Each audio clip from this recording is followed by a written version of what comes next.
The all-new PCX 160 is here. Ito na, nasa Pilipinas na. May dalawang variant to. Yan ang pag-uusapan natin ngayon.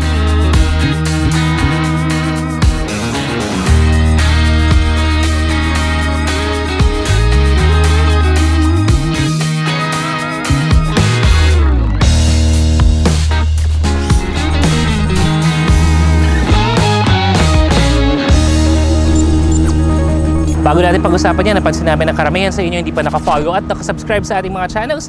Mangyari po lamang na mag-follow at mag-subscribe na rin kayo, and also makakatulong inyong like at comment sa ating mga videos para hindi kayo magpagit sa mga balita. Pagdating sa variant, meron tayong dalawang variant ng PCX. The PCX 160 Standard, which is ito yung nasa kaliwa natin. Meron tong tatlong kulay, with the white, yung parang matte black, parang ganito, at saka yung crimson red. For the price, it's over 130,000 plus. Pagdating naman sa kanyang road sync up, ito na yung top of the line version natin ngayon. Meron tong dalawang kulay. Merong black, katulad nito, parang metallic matte black. Mas maganda yung black sa personal, mga brother. At saka meron din naman yung white. For the price, over 150,000 pesos. So kung iisipin mo with the upgrades, with some of the updated looks and features, hindi na to masyadong nagagayo dun sa current PCX na meron tayo. Doon pa lang masasabi ko panalo na. Pagdating sa looks, ang mapapansin natin na talaga nag-iba is yung pinakaharap niya. Iba na yung front dimensions ng mga PCX na to. Bakit? Kung dati mas curvy yung PCX pagdating dito, tsaka mas solid line yung sa ilaw niya dito, ngayon makikita mo yung overall contour niya soft rectangle. Yung soft lang edge dito, pero pag tiningnan mo parang rectangle na kasi dati mas curvy, di ba? Mas round.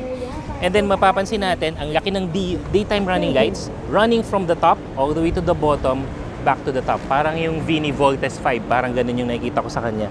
You have the headlight assembly right here, malaki yung assembly niya. Kumbaga, it cuts well into the fairings at saka shape ng motor. So nagpapa-elegante yung dating niya. Yung signal light niya, good, incorporated within the headlight assembly kasi nandito na siya sa taas. No? Yun yung very noticeable change pagdating sa kanyang forma. And then, itong windshield, mas mahaba na rin, magapad na rin, pero hindi pa rin ganun kataas, similar to that of the PCX 160 na nandito na sa Pilipinas. Kasi, pag ang motor na to ay tiningnan mo naman sa side, ano rin siya? PCX 160 pa rin. You wouldn't know the difference if hindi ka magpapaka-metikuloso.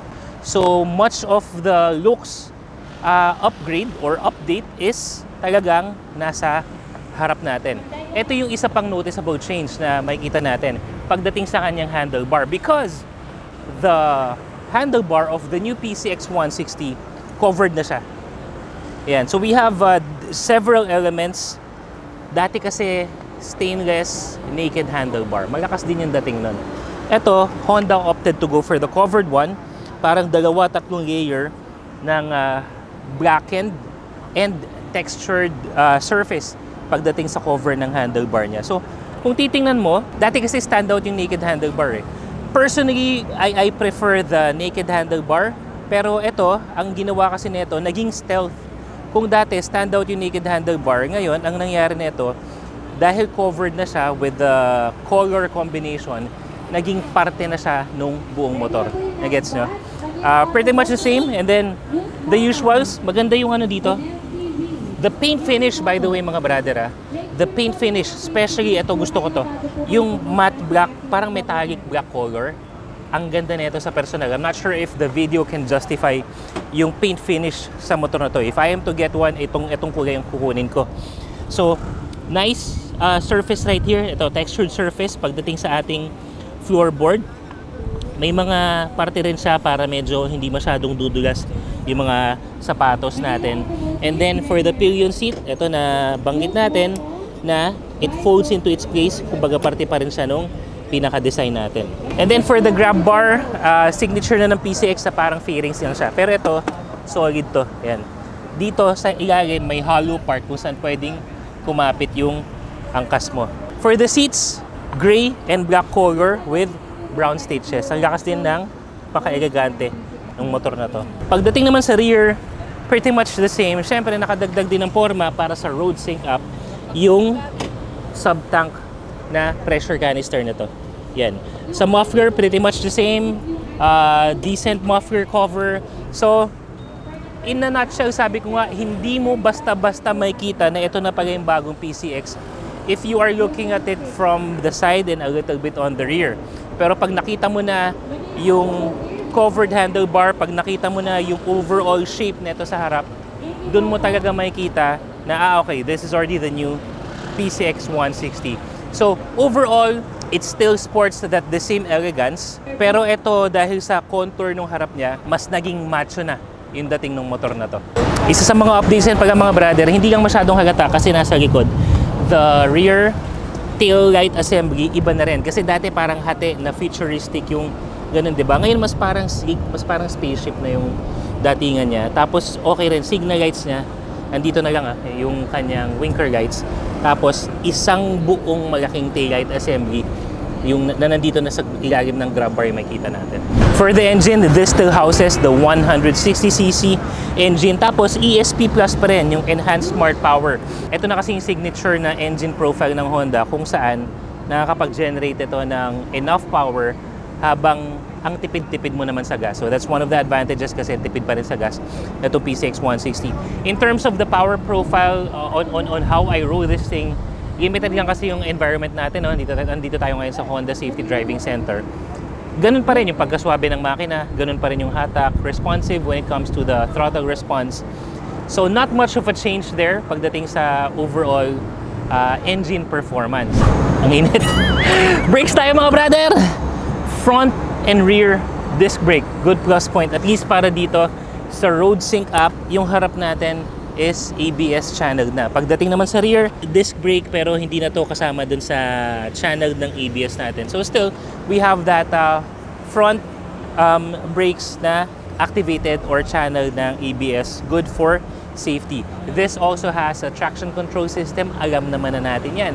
Pagdating sa traction control system, in case you are wondering, ito lang naman yung nagmo-modulate sa power delivery ng motor doon sa likod na gulong niya. Kapag nag-overspin, loss of traction, mabuhangin, medyo nadudulas ka na, imo-modulate niya yung power para hindi magtuloy-tuloy yung overspin na nagre-resulta sa siyempre sa aksidente. So, good safety feature.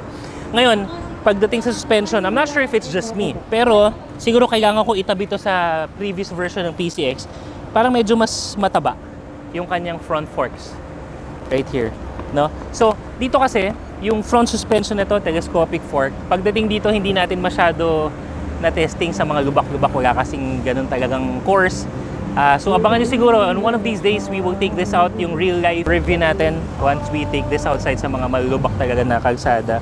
So far dito, swabe lang naman. Cornering, walang mga over damping or yung mga sobrang laro o sobrang likot na suspension, okay naman siya. Again, ano lang to, first ride impression natin. Sa pagdating naman sa likod, at least for the road sync up, ito na nga yung sinasabi natin na meron ng sub-tank or may pressure canister na. For my weight, yung stock na settings na ito, okay na siya. Swabe siya. I would say the suspension on the rear end improved. Parang ano na siya, parang ADV 160 na yung dating anong suspension nito. Kung mapapansin nyo, nabanggit ko dati na yung ADV has one of the best suspension, if not has the best suspension pagdating sa ganitong category or ganitong displacement. PCX 160 for the road sync up now has that. So mas maganda na yung play ng suspension, mas may enjoy mo na yung ride kasi saktong-sakto yung play. At least for my weight, I'm about 97 kilos. So okay siya. Sa gulong, pretty much the same pa rin naman, no?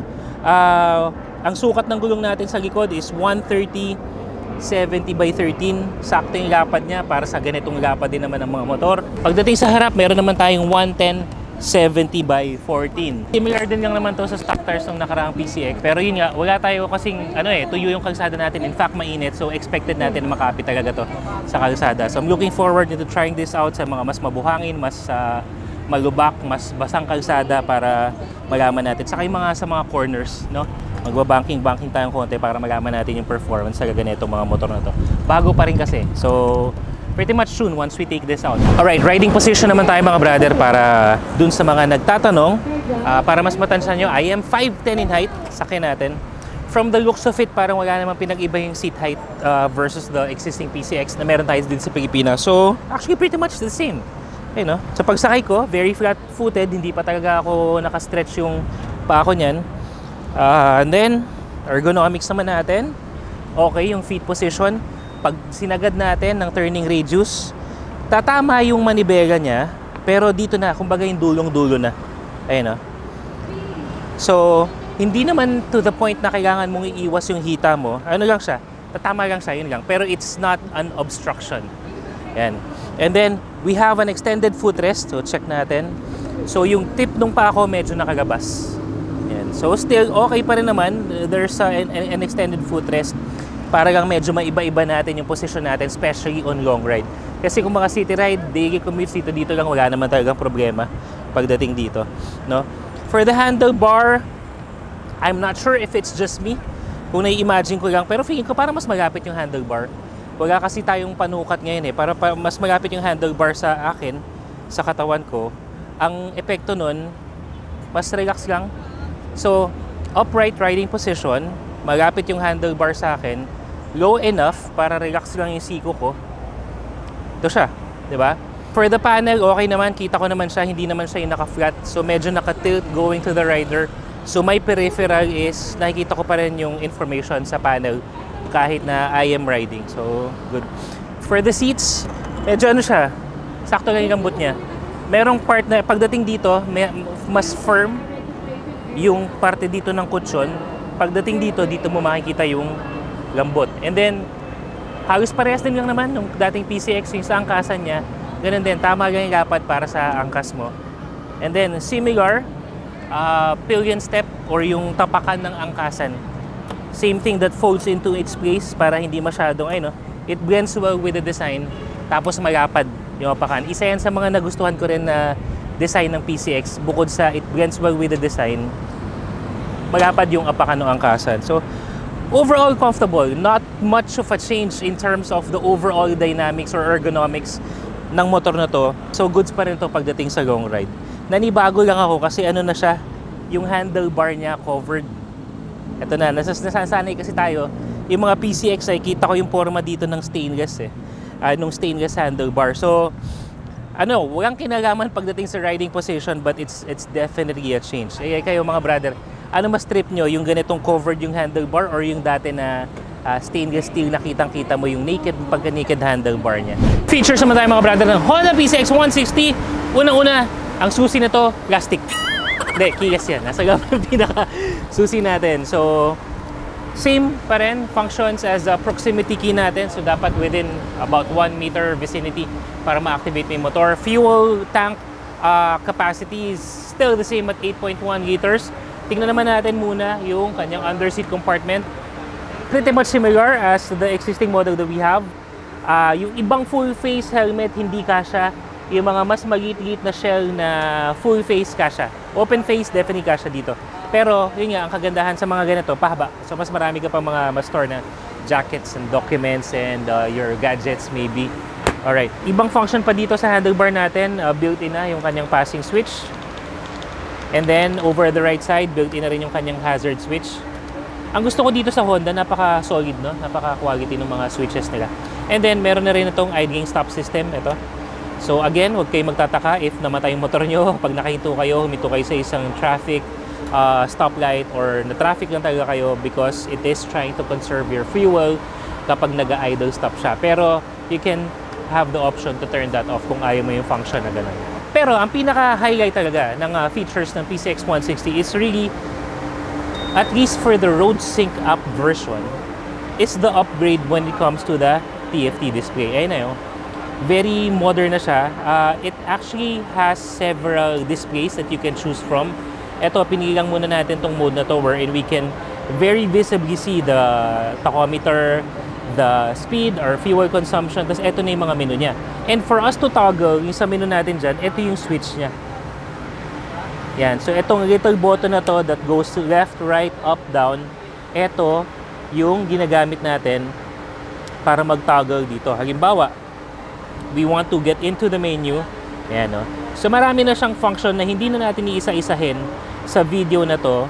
Pero you can definitely play around with this. Samplean lang natin. Diba? Baguhin natin yung background or kaya naman yung display. So this is something that you can now do na hindi dati na gagawa sa iba. Yan. So, nag-iba na yung display niya. So, ito medyo masyadong plain, no? Yan.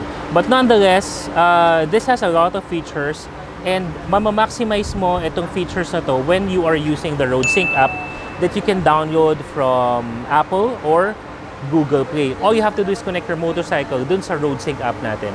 And pagdating na dyan, marami ng function ang pwede nating magawa.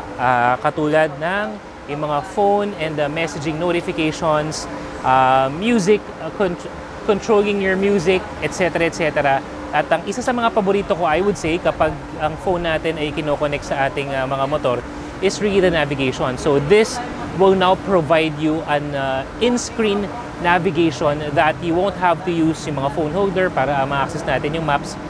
Meron na siya mga brother. And if your RoadSync app, if your phone is also connected to your intercom, pwede na rin niyang may mag-voice command in terms of searching for the location. Kung ikaw ay connected sa yung helmet na may Bluetooth and yan, pwede mo siyang gamitin. So voice search, for example, pupunta tayo ng BGC. Ako dito, voice search. Voice search. Then select BGC. Searching for GC Barbershop. BGC lang dapat to. Okay, pag yan, halimbawa ito na yung talagang pupuntahan mo. For example, i-select mo lang. Yun, mag-navigate na siya. Mag-load na siya dyan. So dito, turn by turn navigations lang siya. So kaya tulad ng example natin kanina, when this feature was being discussed to us, pwede na pa ngayon. Malaking bagay yan kasi we don't have to stop and type, di ba? Pupunta ako ng Juan Moto Avenue or pupunta ako ng Greens and Shades Private Resorts. Hindi ko na kailangan tumigil. So, pag connected yung intercom ko, pindutin mo lang yung function button. Just say your destination will be Juan Moto Avenue. Pasok na yon, tapos the navigation will appear on your screen. At the same time, habang nakikita mo yung navigation, maliit lang kasi siya na portion, you can still see the other information dun sa yung panel, katulad ng speed and battery and all that stuff para mamomonitor mo pa rin yung iyong status ng motor mo or ng ride mo. So after trying this out dito sa Honda Safety Driving Center, what we've noticed is mas smooth yung delivery ng makina. Power is still the same. Hindi ko lang alam kung dahil bago siya, tapos yung tinry natin na PCX 160 older version is mas luma ba, pero may slight noticeable change when it comes to the smoothness of the acceleration. Mas suabe. Pagdating naman sa suspension, ayun, masabi ko nag-improve talaga. Nakatulong sa tingin ko yung sub-tank suspension na to. Whatever the setting is, it definitely provided a better play sa suspension versus the previous PCX. Just like what I mentioned, comparable na to sa suspension ng ADV 160, at least yung kanyang stock setting. So, overall, very good. May improvement sa smoothness ng acceleration, performance suspension, plus you have the other upgrades, lalong-lalo na pagdating sa technological aspect nito and then the overall look. So, ano sa tingin niyo mga brother? Sulit nga ba ang PCX 160 RoadSync? And this is our motorcycle feature for the day mga brother. This is the PCX 160, the new version. Habang kasama natin si Newsmoto, si Sir Darwin, magde-test ride na siya dahil kami na-late, mamaya pa kami. Pero for more motorcycle news, reviews, and tips, be sure to follow lahat ng mga social media pages natin katulad ng TikTok, Facebook, Instagram, and YouTube. Sige, Sir Darwin, go ahead. See you! Till our next video mga brother. Salute!